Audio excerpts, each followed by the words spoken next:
तो हम लोग दो चर वाले रेखीय समीकरण पढ़ रहे थे, पार्ट 1 और पार्ट 2 देख लिए थे। तो पार्ट 2 में हम लोग देख रहे थे रेखिक समीकरण को हल करने की विधियां, ठीक है। इसमें हम लोग कल आलेखीय विधि देखे थे, आज हम लोग दूसरा क्या देखेंगे, प्रतिस्थापन विधि। ऐसे 4 विधियां हैं, आलेखीय विधि, प्रतिस्थापन विधि, विलोपन विधि और वर्ग गुणन विधि। तो आज हम लोग देखेंगे प्रतिस्थापन विधि। तो हम लोग लिखेंगे प्रतिस्थापन विधि। दूसरा देखेंगे हम लोग प्रतिस्थापन विधि।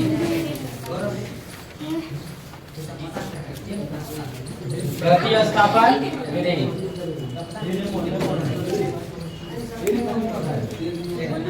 Substitution method.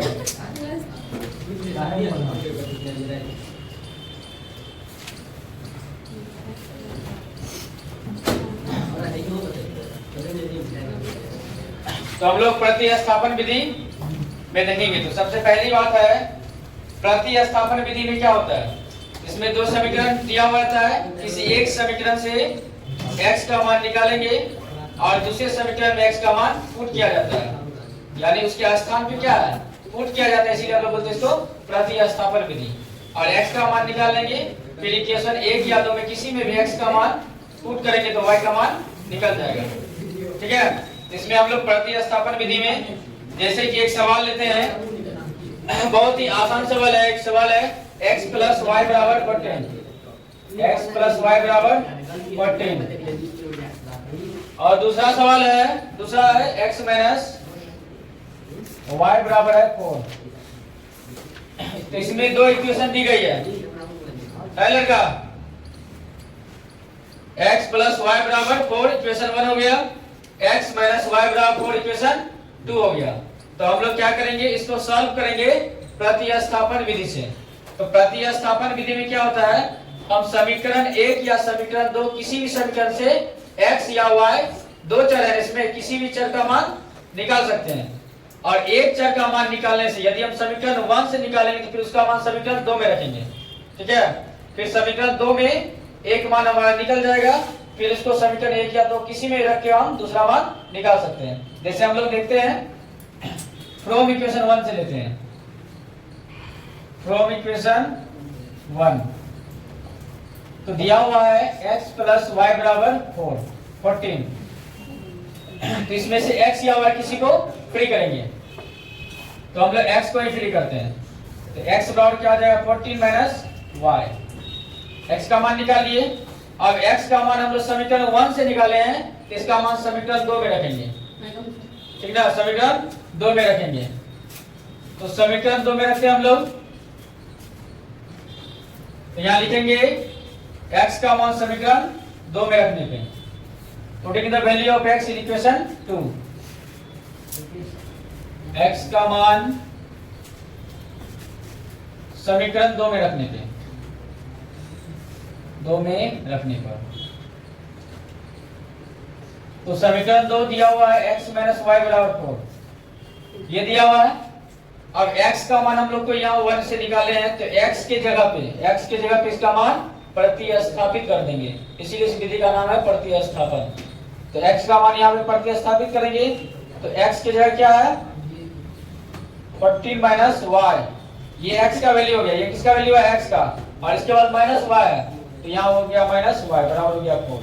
अब इसको हम लोग सॉल्व करेंगे, तो 14 माइनस y, तो माइनस 2y बराबर हो गया 4। तो y हमारा माइनस में है, तो y को उधर ले जाएंगे, 4 को इधर करेंगे, तो 14 माइनस 4 बराबर हो गया 2y, y प्लस में आ गया। अब हम लोग आगे देखते हैं,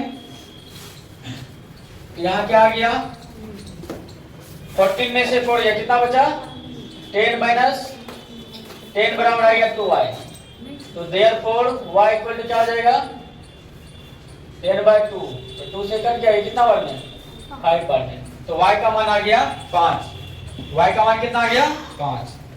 अब y का मान हमको निकल गया, अब y का मान निकल गया, तो y का मान हम समीकरण 1 या 2 किसी में रख सकते हैं, तो उससे क्या हो जाएगा, x का मान निकल जाएगा, ठीक है।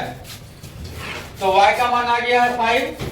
अब y का मान क्या करेंगे हम लोग, समीकरण 1 या 2 किसी में भी रख सकते हैं, जिसमें रख दे, कहाँ रख दे, y का मान इक्वेशन 2 में रखने पे, किसी में रख सकते हैं 2 में रखने पर, तो y का मान इक्वेशन 2 में हम लोग रखते हैं। तो इक्वेशन 2 हमारा क्या, x माइनस y बराबर 4 है। तो ये हो गया x, y की जगह क्या आ जाएगा, y का मान यहाँ पे क्या कर देंगे, रखेंगे, तो y है हमारा 5, तो बराबर हो गया 4। तो x बराबर क्या हो गया, ये 4, ये इस साइड आया तो माइनस, इस साइड आया तो प्लस, तो x बराबर क्या आ गया, 9 आ गया। क्या आ गया, 9 आ गया। ठीक है, तो हमारा आंसर आ गया। तो आंसर क्या आ गया, आंसर हो गया x बराबर 9 और y बराबर 5। तो यही है प्रतिस्थापन विधि। दो इक्वेशन में से किसी एक में से x का मान निकालेंगे, वो x का मान 1 से निकालेंगे तो 2 में रखेंगे, फिर x का मान रखेंगे तो y का मान आ जाएगा, फिर y का मान हम 1 या 2 किसी में रखेंगे तो निकल जाएगा x का मान। इस प्रकार से x बराबर 9 और y बराबर 5 हमारा आ गया। तो ये है प्रतिस्थापन विधि। इसमें दो चर वाला रैखिक समीकरण है, इसमें दोनों चर का मान निकल गया, x का मान निकल गया, x का कितना आया 9 और y का आ गया 5। ये कंप्लीट है,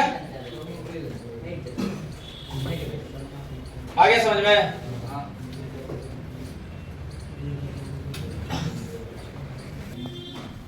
तो दूसरा सवाल एक है s minus t equal to 3, equation 1 है, और दूसरा s/3 प्लस t/2 बराबर है 6। इसको सॉल्व करना है। ये भी एग्जाम की दृष्टि से वीवीआई क्वेश्चन है, पूछा गया क्वेश्चन है।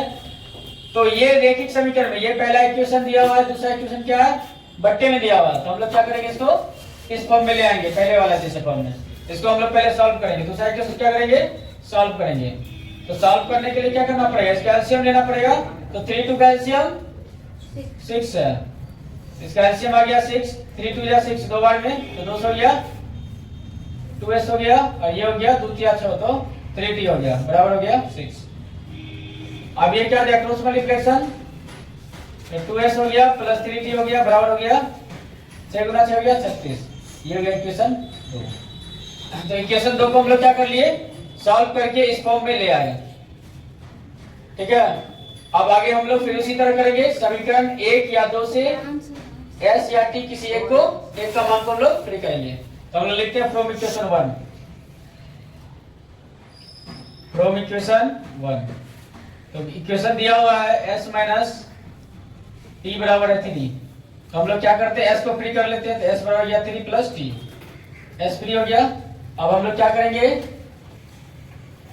s का मान समीकरण 2 में रखने पे,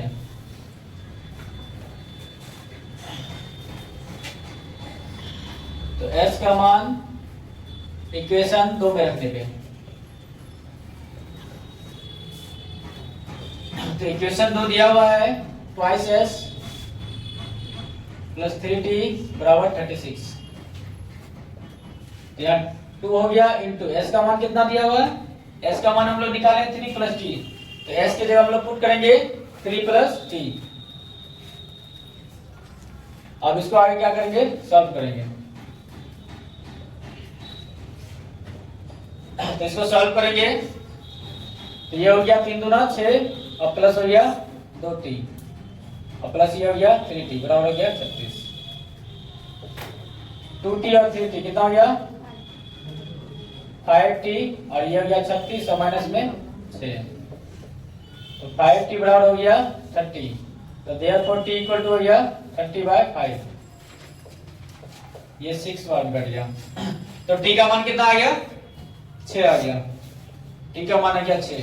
अब t का मान हम लोग को प्राप्त हो गया, तब t का मान को क्या करेंगे हम लोग, समीकरण 1 या 2 किसी में रख के हम लोग s का मान निकाल सकते हैं। तो अब हम लोग क्या करेंगे, जो समीकरण इजी लग रहा है, तो ये s माइनस टी बराबर 3 है, ये ट्वाइस s प्लस 3t बराबर 36 है। तो हम लोग क्या करते हैं, ये इजी इक्वेशन है, तो इसमें हम लोग मान रखते हैं। तो t का मान क्या करेंगे, समीकरण 1 में रखने पे,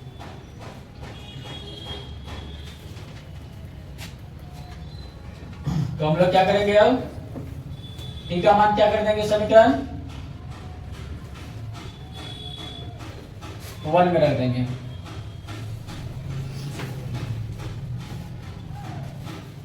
तो यहां लिख देंगे टी का मान इक्वेशन 1 में रखने पे इक्वेशन 1 हमारा ये दिया हुआ है, यह हो गया s माइनस टी का मान कितना है 6 बराबर हो गया 3। तो s बराबर कितना हो गया 3 प्लस 6 किया गया तो s बराबर कितना आ गया 9। तो दोनों का मान आ गया ना, तो आंसर आ गया s बराबर आ गया 9 और t बराबर आ गया 6। तो यही आंसर है। तो इजीली तरीका से हम लोग बना सकते हैं। अब एक तीसरा क्वेश्चन हम लोग देखते हैं। ये ठीक है ना, हो गया।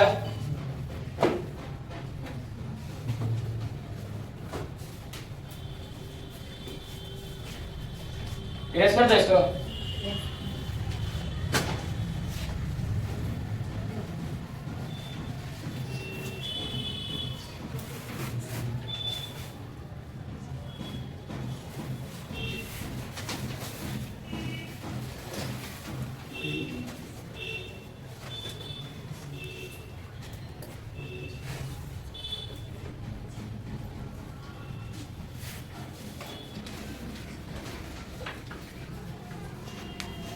एक तीसरा क्वेश्चन देखते हैं हम लोग।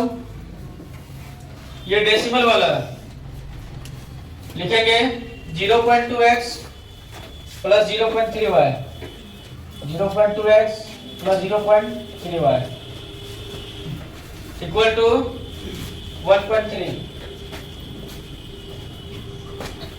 ये इक्वेशन बना दिया।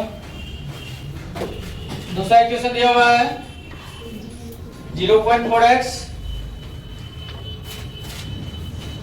प्लस 0.5y बराबर 2.3 0.5y बराबर 2.3। तो ये डेसिमल वाला है। तो डेसिमल वाला में क्या होता है ये देखना होता है। इसमें भी क्या है एक अंक के बाद डेसिमल है, इसमें भी एक अंक के बाद डेसिमल है और इसमें भी क्या है एक अंक के बाद है। LHS RHS अगर सेम अंक के बाद डेसिमल होता है, दोनों का डेसिमल क्या कर सकते हैं तुम लोग रिमूव कर सकते हैं। अगर सेम अंक के बाद नहीं होता है तो उसको फिर डेसिमल को रिमूव करके उसको सॉल्व करके लिखना होता है। यहाँ सेम है ना, इधर भी एक अंक के बाद, इन दोनों में क्या है एक अंक के बाद है, तो दोनों का डेसिमल हटाएंगे नीचे क्या आएगा 10 आएगा। इसको सॉल्व करेंगे तो ये भी 10 क्या आ जाएगा कट जाएगा। इसी का क्या है इसको सॉल्व नहीं डायरेक्ट हम लोग क्या कर देंगे रिमूव कर देंगे। दोनों सेम है इस कारण, इधर भी एक अंक के बाद है, इधर भी एक अंक के बाद, इधर भी एक अंक के बाद है और इधर भी एक अंक के बाद है। तो हम लोग क्या करेंगे डेसिमल को रिमूव कर देंगे। तो हमारा इक्वेशन क्या बन जाएगा 2x प्लस 3y बराबर हो गया 13। ये हो गया इक्वेशन 1। दूसरा हो गया 4x प्लस 5y बराबर 23। हो गया इक्वेशन 2। हम लोग सिमिलरली इसी प्रकार सॉल्व करेंगे जैसे दो क्वेश्चन को सॉल्व किया है। हम लोग समीकरण 1 या 2 से x या y किसी भी चर को फ्री कर लेंगे। हम लोग समीकरण 1 से ही लेके चलते हैं। तो फ्रॉम इक्वेशन 1, तो इक्वेशन 1 दिया हुआ है 2x प्लस 3y बराबर 13। तो यहाँ 2x बराबर हो जाएगा 13 माइनस 3y।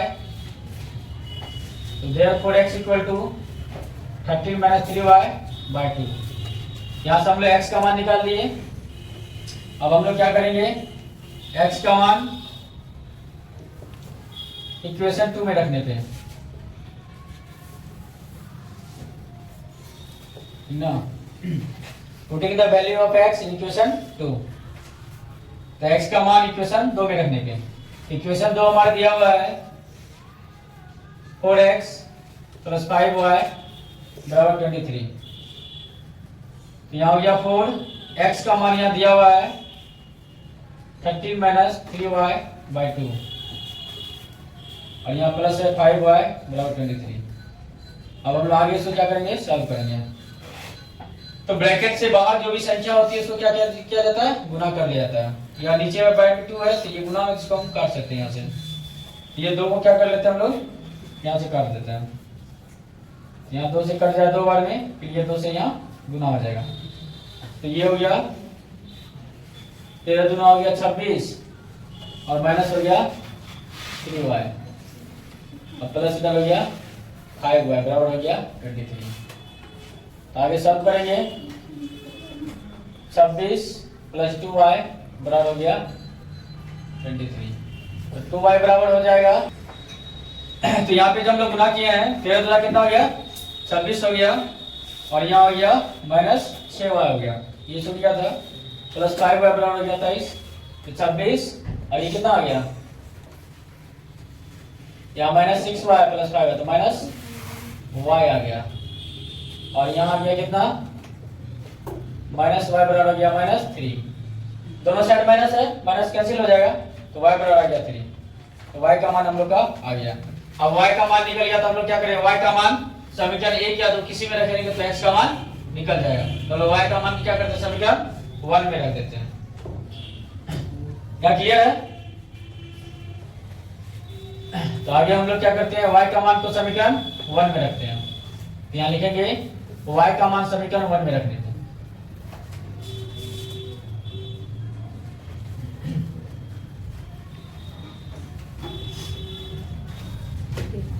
y का मान समीकरण 1 में रखने पे 1 में रख देते हैं। तो समीकरण 1 दिया हुआ है 2x प्लस 3y बराबर है 13 है। तो 2x प्लस 3y का वैल्यू आया हुआ है 3 बराबर हो गया 13। तो 2x प्लस ये 9 हो गया बराबर हो गया 13।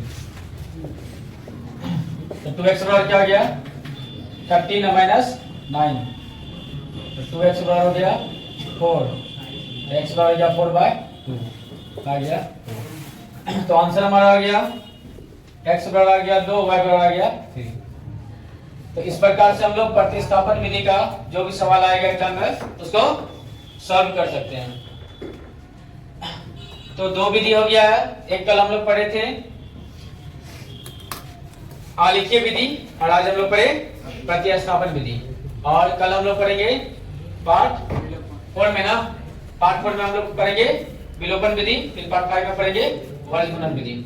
ठीक है, थैंक यू।